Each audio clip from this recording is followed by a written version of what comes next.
¿Qué tal? En esta ocasión vamos a hablar un poco sobre la luz láser. La luz láser proviene de instrumentos que se conocen como láseres que permiten obtener haces de luz con una característica muy especial. Los haces de luz aparecen totalmente en fase. En términos ópticos se dice que se tiene un haz coherente. Y esta propiedad de que todos los haces estén en fase se debe al proceso de emisión estimulada, que es lo que resulta en la generación de la luz láser. Esta luz láser, debido a la coherencia, va a presentar altos niveles de potencia,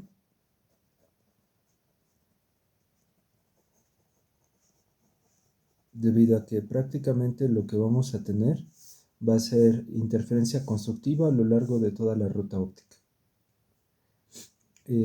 Actualmente tener fuentes de luz láser es relativamente barato debido a que los procesos de emisión láser se pueden conseguir a partir de diodos semiconductores.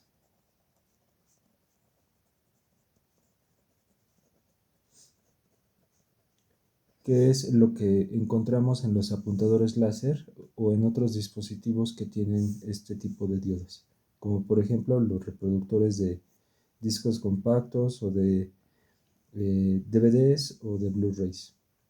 Otra forma de generar la luz láser de una forma mucho más poderosa es por medio de tubos de descarga.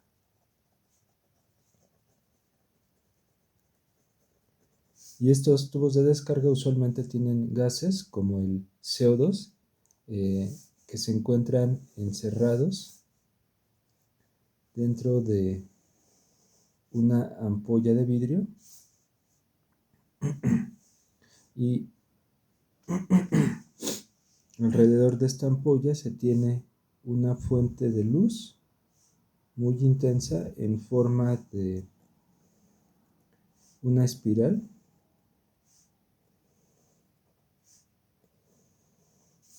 de esta manera. Entonces esta luz lo que hace es estimular que los átomos que se encuentran aquí encerrados dentro de este tubo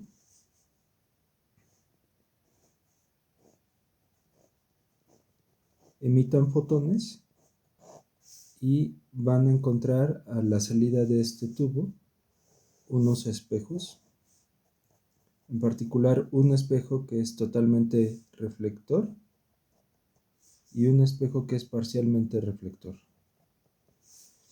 Entonces, cuando se tiene que esta lámpara, que en forma de espiral emite luz, entonces estimula a los gases que se encuentran aquí a que emitan fotones.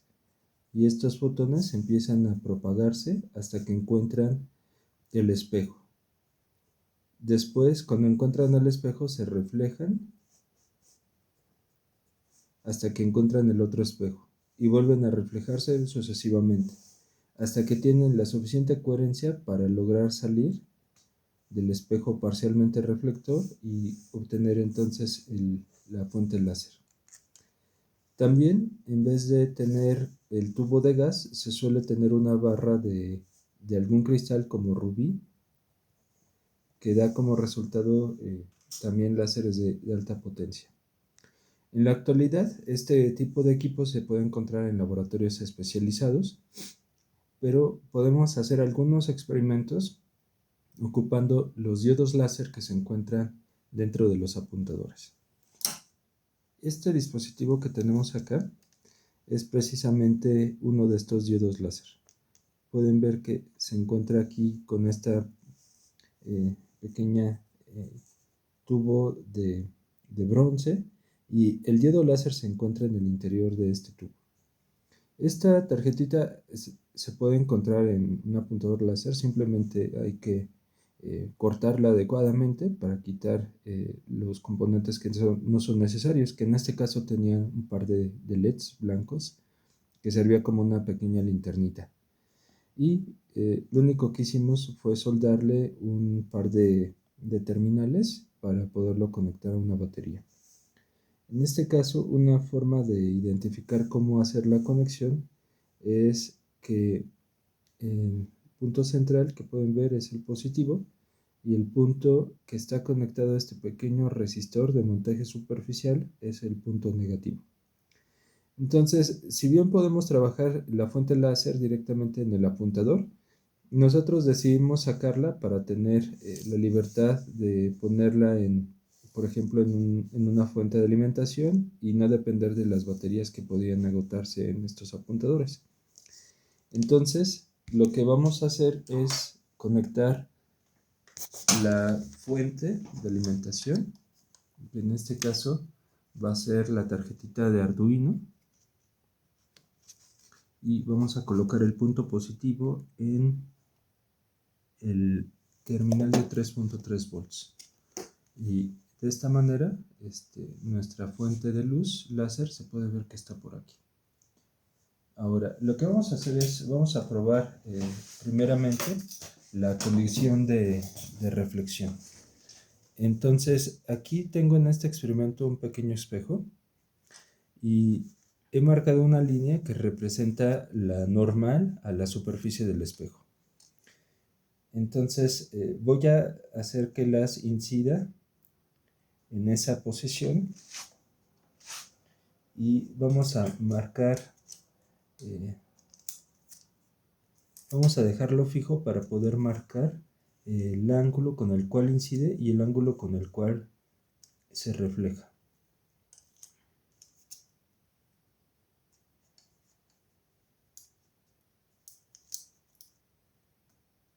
Aproximadamente así. Bien, entonces aquí vamos a acercar y vamos a trazar una línea que es la dirección del haz incidente, que sería así,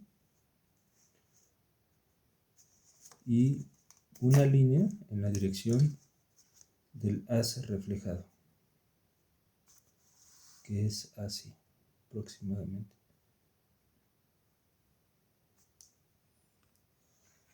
Ok.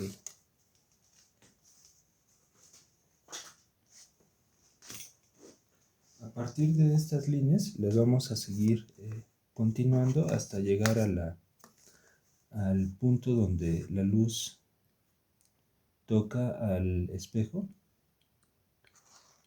okay, que es aproximadamente allí. Y similarmente, se mueve un poquito, similarmente por acá vamos a continuar esta línea hasta el punto donde toca. Que es así. Bien, en este experimento entonces lo que hemos hecho con la fuente es hacer que incida en un espejo y podemos ver que se presenta un fenómeno que se llama la reflexión. Entonces, lo voy a apagar un momento. Aquí entonces lo que vamos a hacer es medir el ángulo con el cual incide ocupando el transportador y alineándolo para que coincida con la línea normal que nosotros trazamos. En este caso, esta línea normal pasa por los 90 grados y ya lo hicimos coincidir. Ahora, siguiendo voy a despegar un poquito. Ocupando el transportador, entonces, ahora sí, vamos a medir el ángulo con el cual incide. En este caso, el ángulo es de aproximadamente 55.5 grados. Y el ángulo con el que se refleja, de acuerdo con esto, es 122.5 grados menos 90 grados. Aquí son los 122 y aquí son los 90. Entonces, 122.5 menos 90. A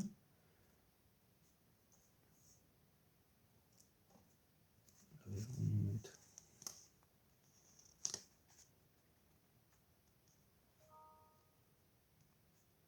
Ok, aquí no lo medí bien, lo voy a medir nuevamente. Entonces, aquí marca 55 y es 90 grados menos 55. Ese es, ahora sí. Entonces, estos son 32.5 grados y 90 menos 55.5 es aproximadamente 34.5 grados. Aquí el error que se observa es debido a que tal vez no lo trazamos adecuadamente bien cuando hicimos la reflexión en el espejo. En el caso ideal, el ángulo incidente tiene que ser igual al ángulo con el que se refleja, que sería así. Por supuesto, con condiciones bien controladas se puede probar que esto es así. Y la razón de que se tenga que los ángulos son iguales es debido a la condición de frontera del campo eléctrico. Ok, la luz láser que estamos aquí considerando, cuando incide en el espejo, lo que observa es un material metálico que es con el que se recubre el espejo, que podría ser, por ejemplo, plata o aluminio. La condición de frontera del campo eléctrico establece que en la frontera entre un conductor ideal, es decir, un conductor con conductividad infinita, la componente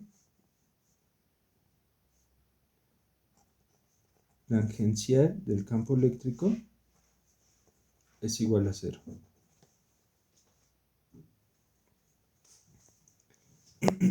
Aquí observen que estamos haciendo el producto cruz con el vector normal y de lo que va a resultar va a ser el campo o la componente superficial.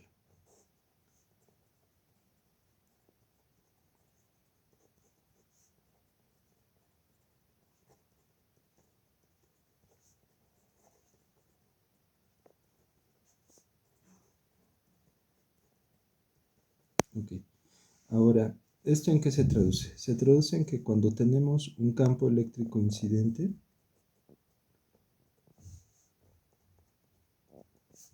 este se refleja de esta manera.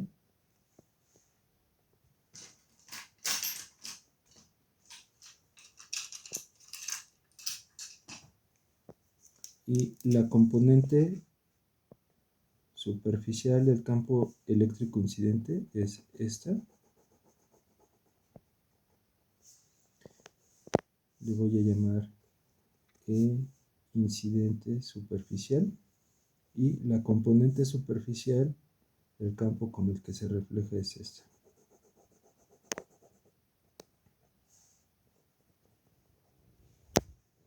Entonces, el campo eléctrico total en la interfase, en este punto, sería ESI más ESR, y esto es igual a 0.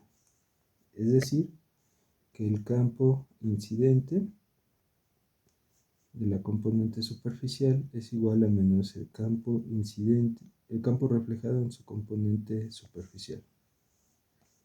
Y esto da como resultado que el vector incidente tenga una dirección y el vector reflejado tenga la misma dirección, que da como resultado el mismo ángulo.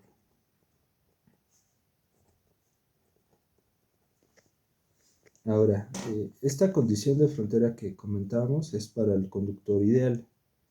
La mayoría de los casos, este es solamente un modelo útil que podemos emplear para los metales que tenemos.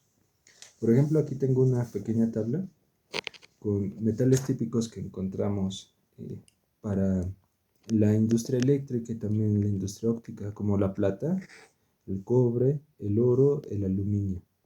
Y pueden ver que las conductividades de estos metales son del orden de 10 a la 7. No es infinito, pero es muy grande. Las unidades son Siemens por metro. El conductor que presenta mejores características de conductividad es la plata, que es la que tiene mayor conductividad,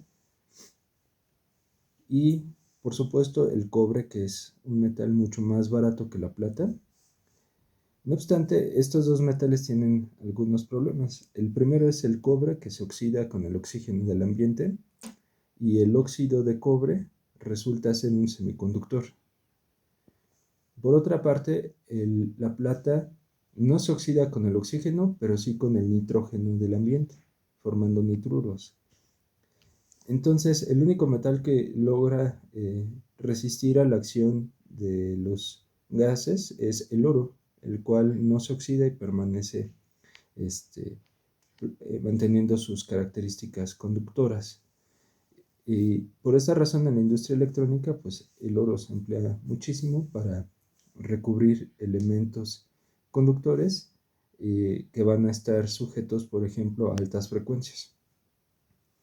Entonces, los espejos suelen hacerse ya sea con plata o con aluminio.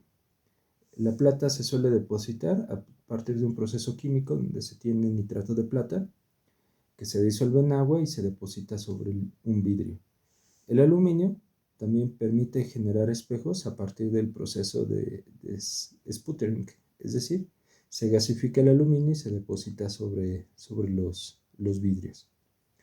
En ambos casos, lo que podemos ver es de que la interacción de un campo eléctrico con un metal como el aluminio o la plata es que el campo eléctrico sí logra penetrar una parte del material y después se refleja.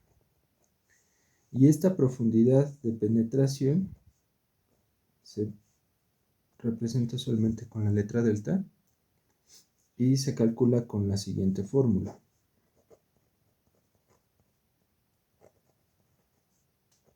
Donde tenemos la frecuencia, la permeabilidad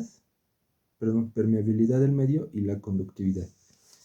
Entonces vamos a tratar de calcular cuál es la profundidad de penetración de la luz láser en nuestra superficie metálica que forma el espejo.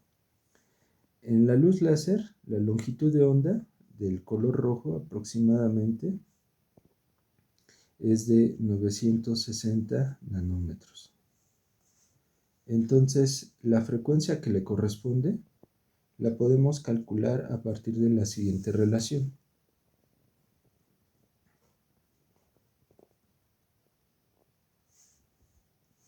Entonces, si despejamos a la frecuencia, tendríamos C entre lambda. C es la velocidad de la luz, que es 3 por 10 a la 8 metros sobre segundos. Y vamos a dividir entre 960 nanómetros o por 10 a la menos 9 metros.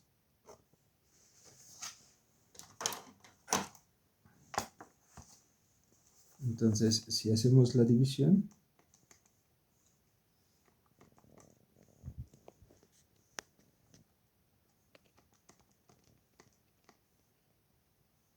aquí tenemos que la frecuencia es de 3.125 por 10 a la 14 Hz. Es una frecuencia muy grande. Ahora vamos a calcular la profundidad de penetración, suponiendo que tenemos la conductividad de la plata, por ejemplo. Entonces multiplicamos esto por la conductividad de la plata, que es 6.17 por 10 a la 7. Multiplicamos por μ, que en este caso es un material no magnético, por lo tanto es 4 pi por 10 a la menos 7.